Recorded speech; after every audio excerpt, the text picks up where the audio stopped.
Hi everybody, welcome. It's my great pleasure to welcome you back for another BOPTEST webinar. Today we're going to be talking about autocontrol and Terion, and I'm delighted to have with me Ziqi Hu and Bertrand Kerres, who are going to be giving us two very interesting presentations. So today's webinar is presented by the IBIPSA Education Committee. And the committee was formed over a decade ago to identify training and education needs throughout the simulation community, to initiate, develop and encourage new education materials and methods. Really importantly, part of our ethos is that our training sessions are open to non-members as well as members. And recently we have added a fourth objective, which is the promotion and development and sharing of best practices in building performance simulation education. And we're going to be launching some initiatives at Building Simulation 2025 in Brisbane this summer, so do watch out for that.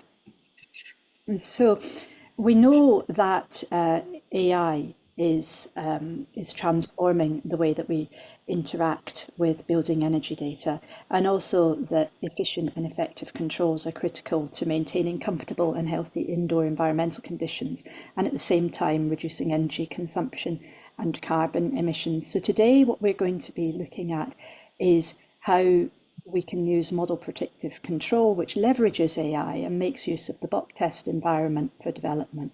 So first, Gabriel is going to introduce Autocontrol, which incorporates two large language model-based agents that utilize BRICS models as inputs to automatically design and generate proportional integral controller codes.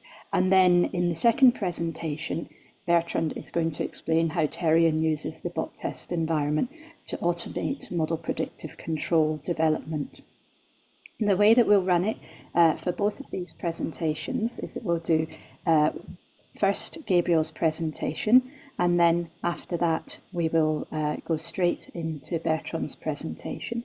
If you have any questions as we're going through the presentations, you'll find a Q&A box at the bottom of your screen, so please do pop your questions in there. And then after Bertrand has finished his presentation, I'll put those questions to them.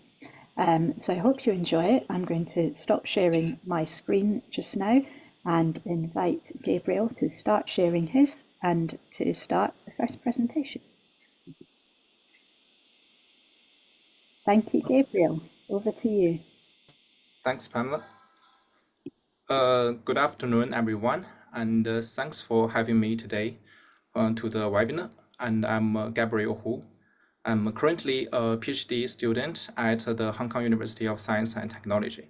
And today I'm very glad to share our work on autocontrol, an end-to-end fully automated workflow for control design of building energy systems. And this work is supervised by Professor Walter Wang. And I will present this work in 5 parts. So as we all know, efficient control of building energy system is critical for energy savings, emission reduction, and maintaining indoor comfort. Inefficient control strategies can lead to significant energy waste. However, designing controllers for these systems faces great challenges. First, modern building energy systems are very complex. Take HVAC systems as an example. A typical system involves numerous actuators and sensors. For instance, HKUST's main academic building has thousands of interconnected actuators and sensors, forming a tightly coupled network with complex relationships. This complexity makes traditional controller design and optimization extremely challenging. Second, controller design requires multidisciplinary expertise, including HVAC domain knowledge, control theory, and programming skills. Especially, the control codes of HVAC systems are often error-prone, and manual debugging requires a lot of time and errors. Given these challenges, we asked whether we could fully automate PI controller design without human intervention. Recent advances in large language model make this idea feasible. Large language models have expert knowledge, reasoning capabilities, and code generation skills, and interacted with using neutral language. Think of them as engineers with all the necessary resources, but they cannot autonomously finish the job themselves. They need guidance. Our work is to guide large language model to break down professional barriers in PI controller design and achieve fully end-to-end automation. This research faces two key challenges. The first one is the system representation. How to encode complex building energy systems in a machine-readable way. To address this, we developed a semantic agent using large language model to interpret system structures. The second challenge is automated controller design. How to generate effective controllers automatically. For this, we built an expert agent with embedded domain knowledges to generate PI controller codes. Our proposed solution, Autocontrol, is an end-to-end workflow that takes two inputs. The first one is a brick model of the building, and the second one is the control requirements from user. These inputs are processed by two agents, the semantic agent and the expert agent. Let's return to the first challenge, how to represent a building's energy systems in a machine-readable way. So first, why is this machine-readable representation so important? First, it provides a clean and easily interpretable data structure for processing various control and measurement variables in the system. More importantly, this representation establishes a standardized data storage format for energy systems across different buildings, enabling our method to be directly applied to any building that adopts this format. In this study, we employ the brick model as our standardized input data format. The brick model can describe the relationship between various physical and logical components in the building energy systems. To illustrate it, let's look at this standard brick scheme diagram. The blue elements represent the physical entities in the energy systems, and the elements in other colors represent ontologies or classes. Taking AHU1A as an example, it belongs to the air handling unit class and serves two variable air volume terminals. The VAV23 terminal serves one thermal zone containing 3 rooms, and the VAV24 terminal includes components like a damper valve, temperature sensors, supply airflow sensor, and supply airflow setpoint. The damper itself has an opening degree setpoint. In this scheme, green elements represent specific equipment, yellow element denotes the setpoints or sensors, and the red elements represent the physical locations. Given this semantical input data, how do we extract the specific information we need? To address this, we design a semantic agent based on semantic web technologies that processes the input data to extract the system's key control and measurement variables. Now let's address the second half of challenge 1, how to effectively understand the building's energy system. Talking about understanding the energy systems, the most important thing is to know what can we measure and what can we control in this system. Therefore, our solution combines semantic web technologies with large language model to extract control and measurement variables from the brick model while providing neutral language explanation for each variable. This semantic agent operates through a 3-step process.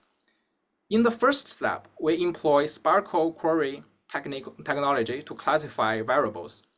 All variables belonging to the sensor class are categorized as measurement variables, while those falling under setpoint and command classes are identified as control variables.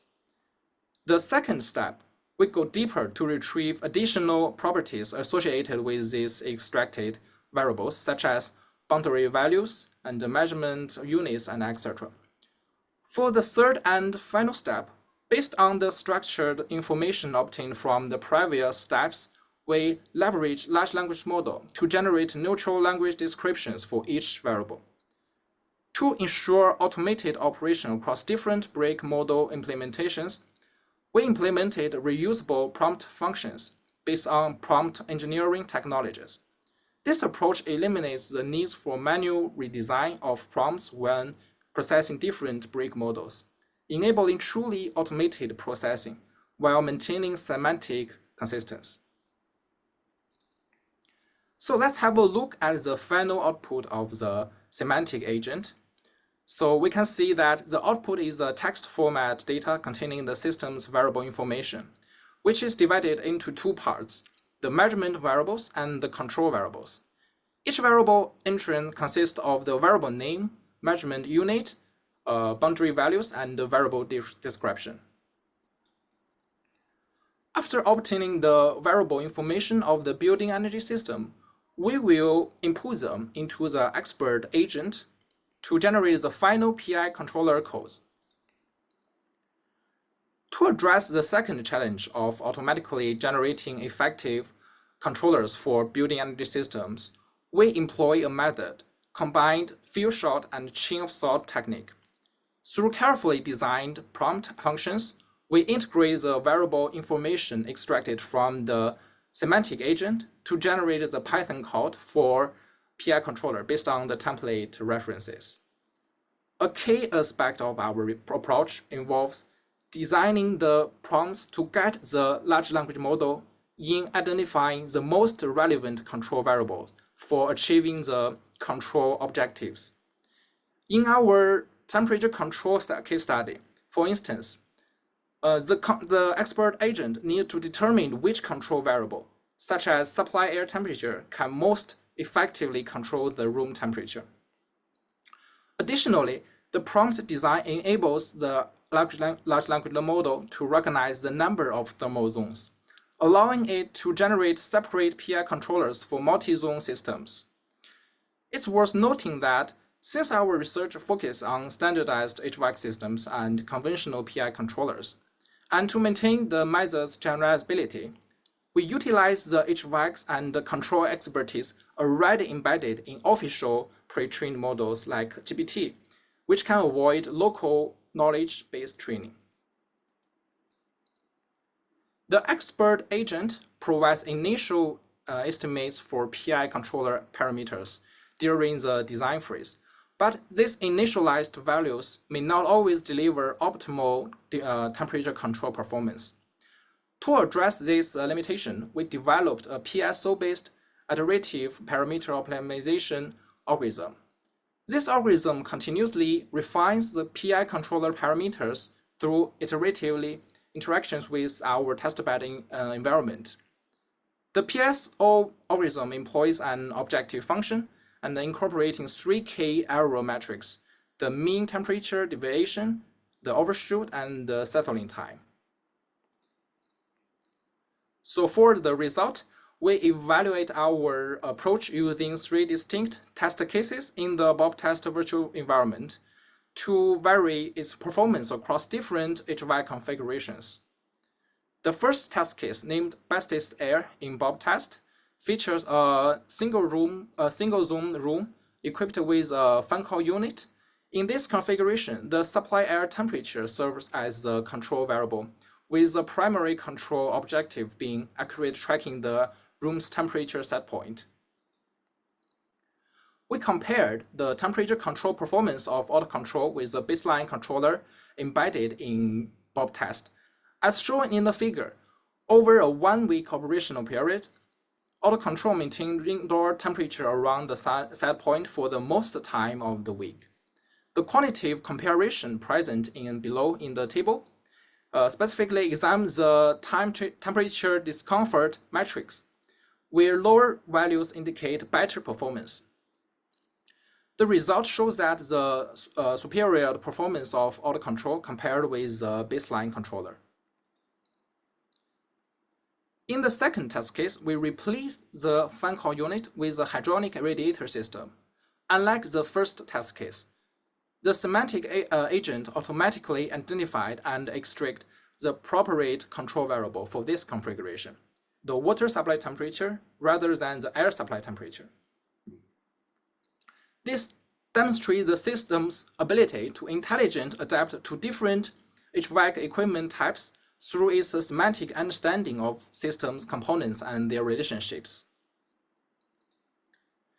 This figure shows the temperature control performance comparison between autocontrol and the baseline controller in test case 2. Autocontrol converged at the set point after less than 6 hours of initial oscillation and maintained the indoor temperature in the comfort range throughout the subsequent week-long period. This result demonstrates that the PI controller parameters have been optimized to their ideal values. In terms of temperature discomfort metric, autocontrol's performance also surpassed that of the baseline controller. In the test case 3, we evaluated a room with 2 thermal zones heated by a hydronic heat pump system. When handling multi-zone configurations, autocontrol first identifies the number of thermal zones by analyzing the control and the measurement variables, then proceeds to design individual PI controllers for each separate zone. Since the temperature of both thermal zones were very similar, here only the net zone's temperature control performance is shown here. While local oscillations are observed, autocontrol can still maintain the indoor temperature within the comfort range for extended period, and the discomfort index also outperformed the baseline controller. Finally, we calculate the API cost for different test cases. The results show here the cost for a single controller design is very cheap, making commercial deployment of autocontrol feasible. In terms of time efficiency, manually controller design for a single test case typically takes 3 to 5 days, potentially shorter with experienced engineers. But however, in contrast, autocontrol completes the same task within 5 minutes using multi-thread operation, and under 1 hour for single-thread operation. This demonstrates that the significant savings in labor time cost throughout automation. Finally, I would like to briefly discuss the rationale behind the 2-agent modular design in this workflow. Our adoption of a modular architecture is driven by 3 key considerations. First, the text replaceable modular design allows each agent to operate as an independent unit, enabling the replacement of specific modulars for different task objectives without requiring system-wide reconstruction. The step-by-step design helps check intermediate result, making errors easier to spot and fix. Third, our implementation of prompt chain technology decomposes complex text into multiple sub-steps, enabling large language model to perform reasoning more efficiently. This architecture approach ensures both system flexibility and operational reliability. In summary, this study presents autocontrol, an end-to-end fully automated control design workflow. Our key innovation lies in integrating building semantic information with large language model to automatically generate customized controllers that meet users' requirements. Across 3 distinct virtual test cases, autocontrol demonstrated exceptional temperature control performance for different HVAC system configurations. This experimental result validates autocontrol's significant potential in HVAC control system design, offering a novel solution for the building energy systems area. So in our future work, we plan to replace the PI controllers with MPC to enhance the autocontrol's performance in handling more complex HVAC systems. So that's all my share today. Thank you very much for your attention. Thank you very much, Gabriel. Now, Bertrand, over to you, if you would like to share your screen and start the presentation, please. That's great. You can see my screen? You can see it. If you could just put it in presentation mode, that's perfect. Yes. Thank you very much. Yes, thanks for the invitation to the IBPSA team. So my name is Bertrand Kerres, and I actually have my own company that's called Terion. And we develop model predictive controllers. or a kind of MPC as a service business model. And we make a heavy use of BOPTEST in that, so I was very happy to talk about how we do it. So a very short outline of this presentation. I will quickly present myself since my background is not like buildings, so I'm not from this community. And then talk a bit about the DevOps and software engineering, and then talk about how we in practice do it for MPC development. Talk a bit about the tech stack and give you a short example. Yeah, so my background is just quickly, I'm actually a mechanical engineer, and my background is combustion engines and fluid dynamics or turbochargers specifically. And then I worked at Volvo, who financed my PhD for a while with turbocharger data analysis, and later as kind of attribute leader for their petrol engines. And then I decided to switch career because there was not so much new development going on in combustion engines anymore, to become like a data scientist. And later then the product owner of the data analysis methods and tools team, which was in the controls development section of Orobay. So this is the company that makes the combustion engines for Volvo.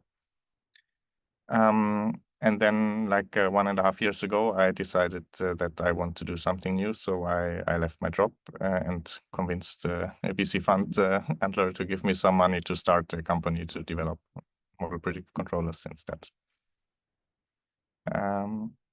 Yeah, so a bit on the background on what is DevOps. So DevOps is like it comes from development and operations, and it's really about automating software development. And from my personal experience, this is something that is maybe it's much more important when you work in industry, in software development, where really engineering hours are very expensive and you try to automate everything, while in academia it's much more like people sitting in front of their own computer, and it's a lot more experimental and try out.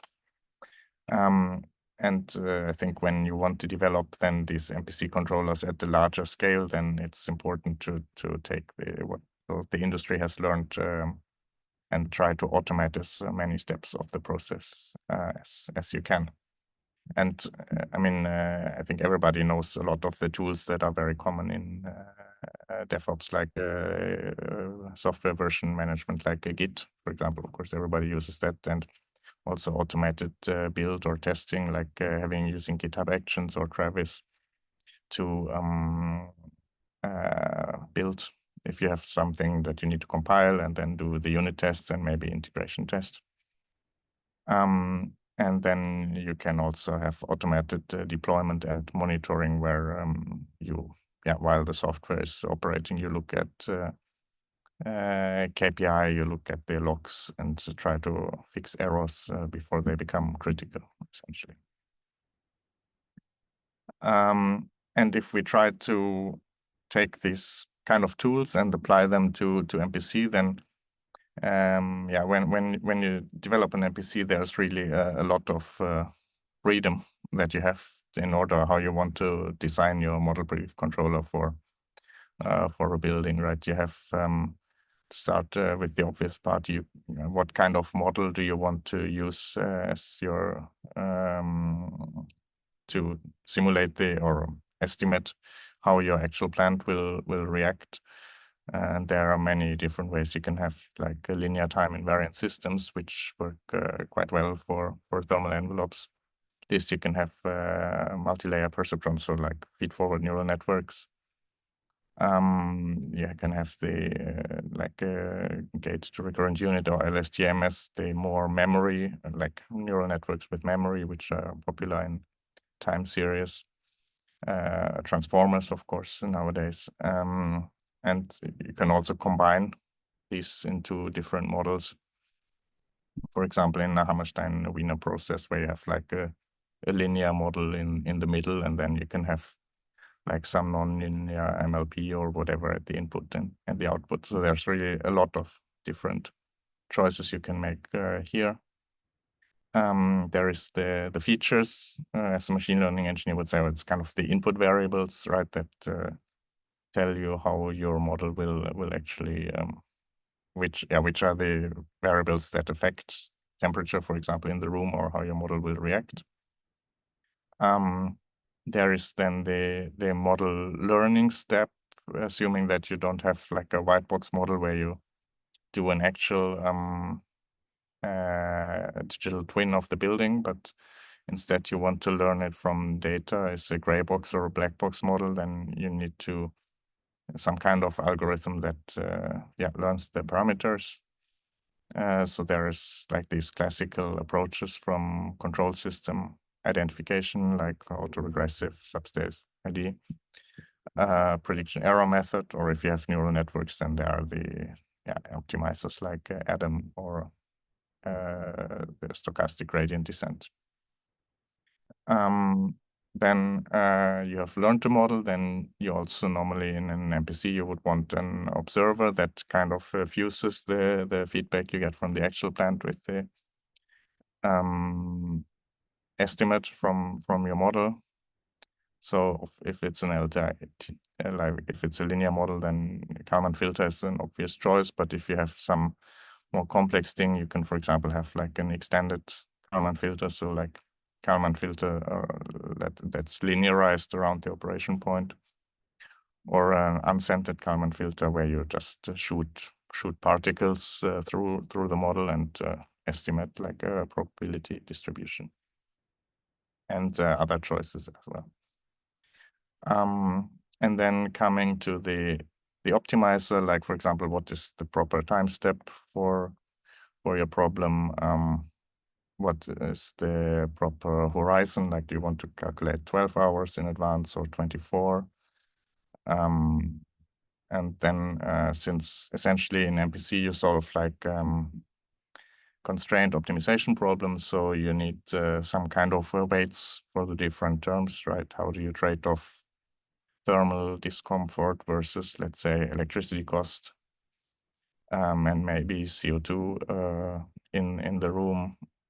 Do you want to put some hard constraints? And if you put constraints, like how do you design the slack variables so it doesn't immediately fail? So there's really many different things that you want to try out.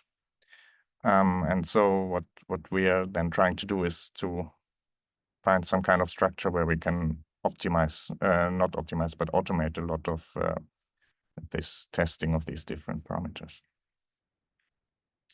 And this is, of course, where BOPTEST comes in. So the structure we use a bit is that we have BOPTEST or BOPTEST service now as the virtual plant in development, and BOPTEST service can have a different number of workers that each simulate like one test case. And then we have what we think about as the test set for a controller. So the test set consists of both like the model learner, which essentially tells you like which structure you have, for example. Then of course the mathematical optimizer to actually solve the optimization problem. And this one then also has the constraints, for example, and then the observer that is used for sensor fusion. I call that here the MPC orchestrator because in our testing, this software also has the possibility to actually start new workers. So it's kind of like an orchestrator in Kubernetes. And then we also have a set of hyperparameters that essentially go together in the test set. And then, so this kind of piece of software, we let it run. And then after like a simulated few weeks, we can look at the results, KPI plots, and you can query some of them. You can query from the MPC controller, and some of them you query from BOPTEST directly. Just a bit about our tech stack.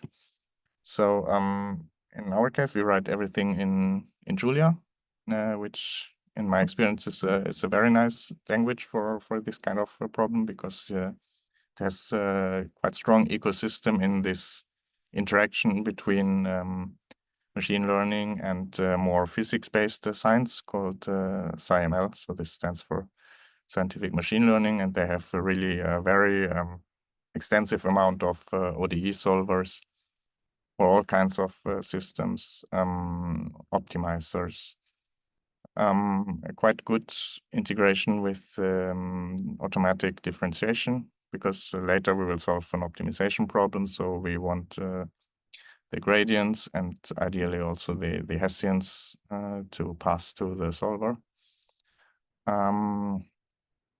There is a JUMP as a mathematical optimization framework in Julia. And then BOPTEST API, this is actually I that have written that one. Is just purely to abstract away all the interactions with the HTTP protocol and these kind of things. And the reason I'm naming that here is because this one is open source and registered in Julia General Registry, so you can just use it for your own purposes if you want. Yeah, so I just made a simple example, and I can just show that live and hope it works.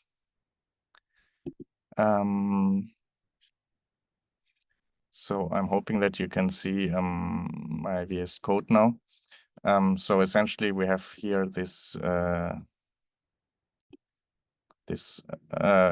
I made a really simple script here, but essentially we just define a few hyperparameters for this. Yeah, this would be like the orchestrator. So which test case, horizon, what during the model fitting, how far in advance should it look, and then the time step, and how many days to simulate, and then some kind of weights for the trade-off between, let's say, thermal discomfort, electricity cost, and CO2 emissions that are caused. And then essentially we have this function learn run MPC that will first start a container to learn a model based on the baseline controller and some kind of random offsets, so in order to excite the systems. And then after learning the model, it will then put that into an MPC and then start a new container that is being controlled by this controller for, in this case, 7 days as an example. And then just returns that. And the output is something like this. So I can quickly explain here also that, so we used, in this case, best test hydronic heat pump. In this case, just a state space model, linear, that is learned from data. This controller is only controlling the heat pump, the compressor duty, so essentially 0 to 100%, how fast to run the pump. And as an optimizer, it uses, in this case, actually a two-step. So we have, as the more aggressive optimizer is like a nonlinear problem formulation, where the constraints, so that is like the red lines you can see here, they change between day and night. So we have essentially time varying constraints that are hard. So if it doesn't manage to fulfill them, it will just say this problem is unfeasible. But then it will fall back to like a linear quadratic regulator that is not constrained, and which is then almost guaranteed to find a solution. And the way it looks is then essentially you get an output like this here. So you can see in what's plotted here. This is on my laptop. This is a bit it's not so good.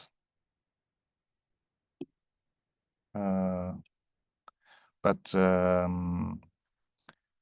it's essentially, I will zoom in a bit to make it a bit clearer. So in this case, in blue, you have the actual temperature. In this dashed green line, you have the temperature that's estimated by the MPC controller. In red are the lower set point for comfort. So it tries to stay above that one. And then we have some shade in the background. And this actually tells us which of the optimizers was used. So if it's this darker gray, then it was the full NLP formulation with the hard constraints and everything. But we see here, for example, that the constraint was violated, and then it falls back to the LQR to still find a solution. Yeah, we can see it that sometimes due to the thermal inertia of this case, it's just maybe the model is like a bit so-so here. But in general, that the combination works quite well. And you can also see I've put here some the runtime. So it's actually for this. So this includes both the model learning and then run 1 week of MPC. So it runs in 2 minutes on my laptop without power. So it's actually quite fast. So we can test really a lot of different test cases per day if we want to.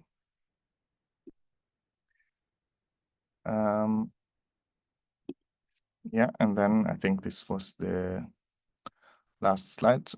So just to summarize, what we're doing here is that BOPTEST is in this case really helpful to do a lot of exploration about what is the right model structure, what are the right hyperparameters, or at least the right range for this kind of building. We have an end-to-end execution time that is in the order of magnitudes of minutes. So it's really fast, and actually we don't need to have like very large machines with many GPUs or whatever.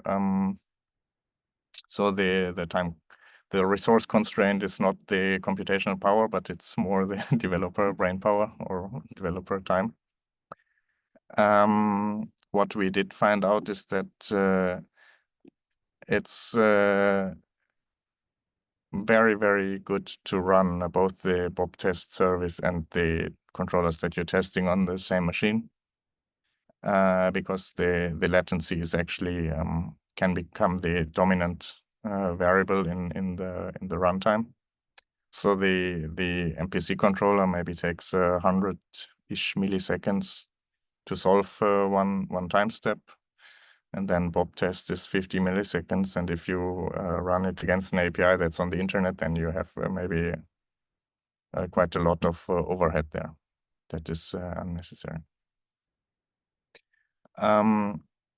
We also do, since if we test different hyperparameters, then it's the problem is actually embarrassingly parallel, right? So you could just have here several of these test sets here running against different workers. But the speed up is not that great, as we found, probably because the optimizer also uses multi-threads under the hood. So this is something that we're working on, is instead to have a multi-processing, so that each worker runs in their own memory space instead. Yeah, that was all for me. So thanks a lot for listening. Thank you very much, Bertrand, and thank you, Gabriel.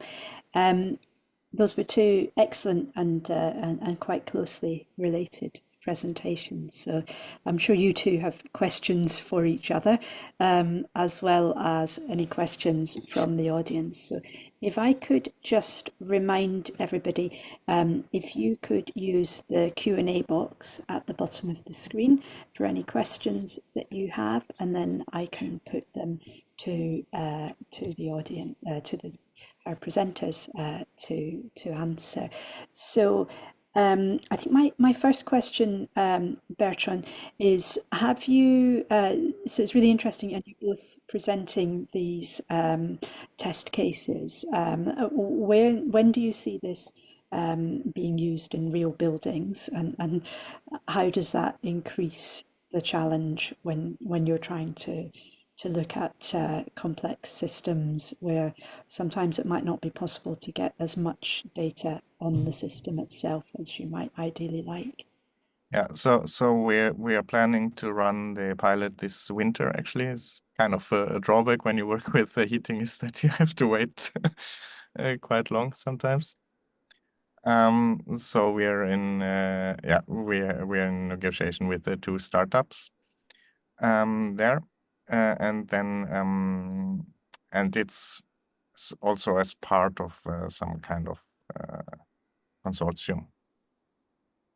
And the challenges, of course, there's a lot of cybersecurity issues, right? The building needs to be connected, and in the end, we have like a more supervisory controller, and a big challenge is then does our responsibility end and the like local controller's responsibility begin, and how do we ensure like safe operation even if, let's say, the internet connection breaks down or our controller fails.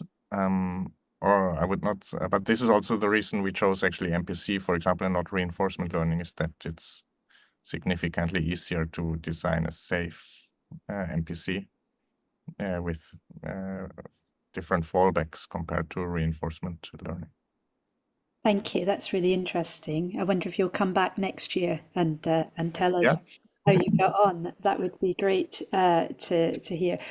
Walter, would you like to come in there? Sure. First of all, thank you, Gabriel and Bertrand, for your very impressive and informative presentation. I have one question for you, Bertrand. So if my understanding is correct, basically, I think one benefit of the framework you propose is to quickly evaluate different configurations of MPC controllers, right? Mm-hmm. Yeah. But so I think to close the loop, basically, you need to like provide the evaluation results and use those evaluation results to fine-tune your configurations. Yeah. For example, using Gaussian optimization or some other, or even grid search. Right. So have you closed this loop? If this loop is closed, I think it's a very useful tool. Yeah, no, the loop is not yet closed. So I think the long-term idea is that we will use the framework to have like a meta model of to find the right hyperparameters like Bayesian optimization or something like that. But currently I'm working on integrating more test cases also, so that with the exact same controller structure, we can test. I think currently we have BOPTEST, BOPTEST hydronic heat pump, and the single zone commercial, to add a few more. And then then get to work with the Gaussian process and Bayesian optimization. I see. Thank you. Thank you. So the next question is for Gabriel, and this is from the audience. And noting that in your presentation, you're talking about thermal comfort and the impressive performance of Autocontrol in relation to thermal comfort. But did you also look at the energy consumption, and how did Autocontrol compare with the baseline controller in terms of energy consumption? Okay, so this research is at the very beginning stage. So for this stage, we only consider the temperature set point tracking and not considered other things like energy consumptions or something else. But in their research, the important thing is we want to find out if the large language model have the capabilities to develop PI controllers in this kind of area or field. So maybe in the future we will add some RBC strategies into into this method to let it be more can tackle more problem like energy consumption, something like that. Yeah, I think it's our future work. So watch this space. So another question from the audience for you, Gabriel, just asking for clarification if you targeted standardized or not standardized HVAC systems and what the role of the controller templates you mentioned was. So I mean the standardized HVAC systems, I mean we don't train our local knowledge base for customized HVAC system.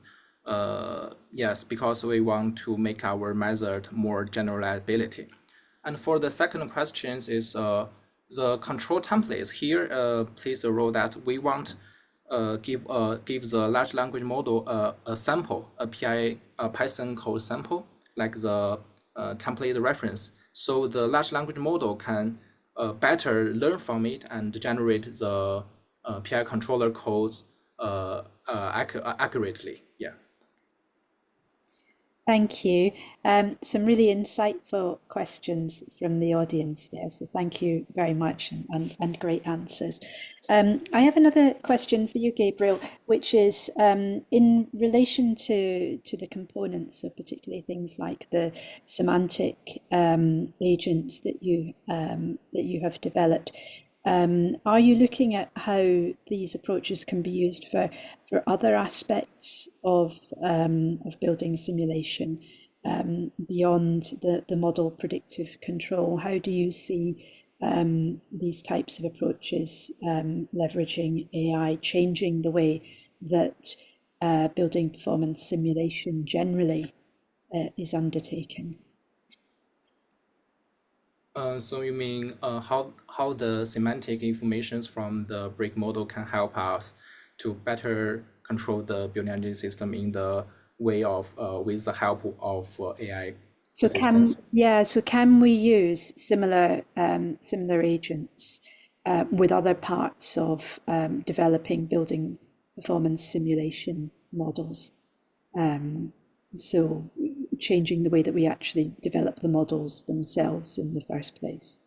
So actually now in this stage we cannot to throw away the model of the building models. So we basically we need the building model. Like here we use a brick model to like to extract the semantic information or something actual.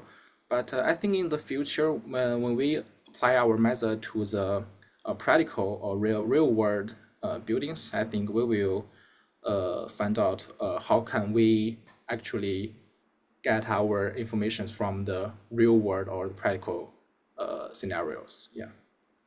Thank you. And Bertrand, do you have a comment on that?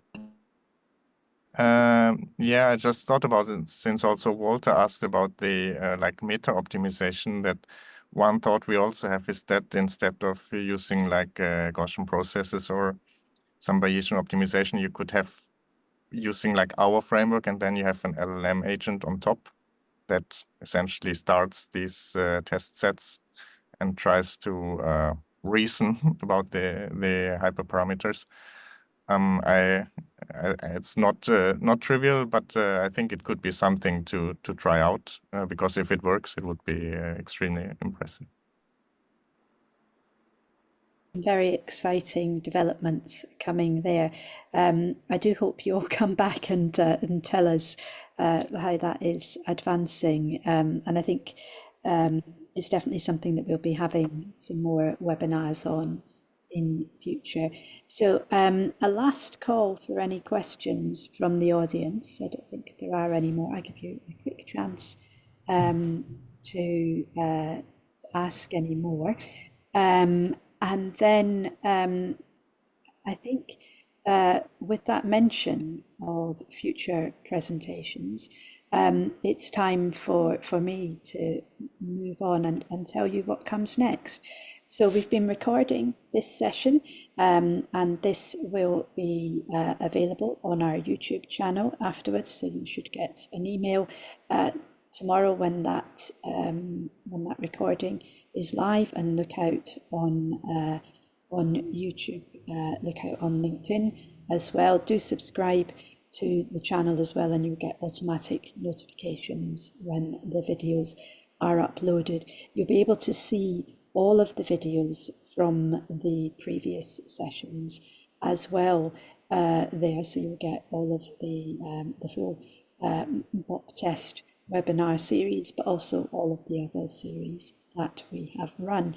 And you get lots of links to the papers and other useful information, so do check that out.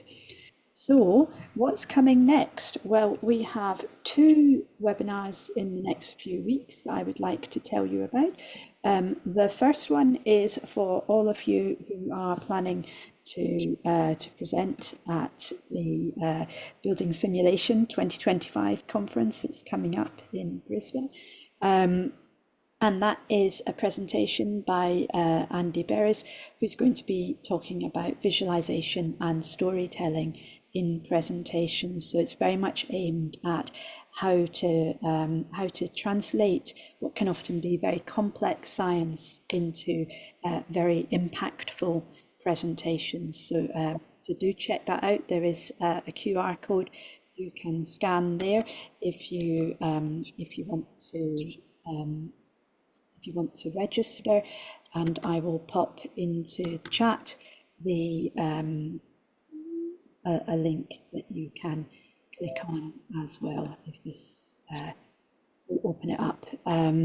The next one is by the CIBSE award winner, Zhaozhong Ji, who's going to be talking about using multi-scale modelling to assess the impact of air source heat pumps on future UK outdoor climates, and that is next month in July. So do check that out as well. Let me just post a link to that as well in the chat. These are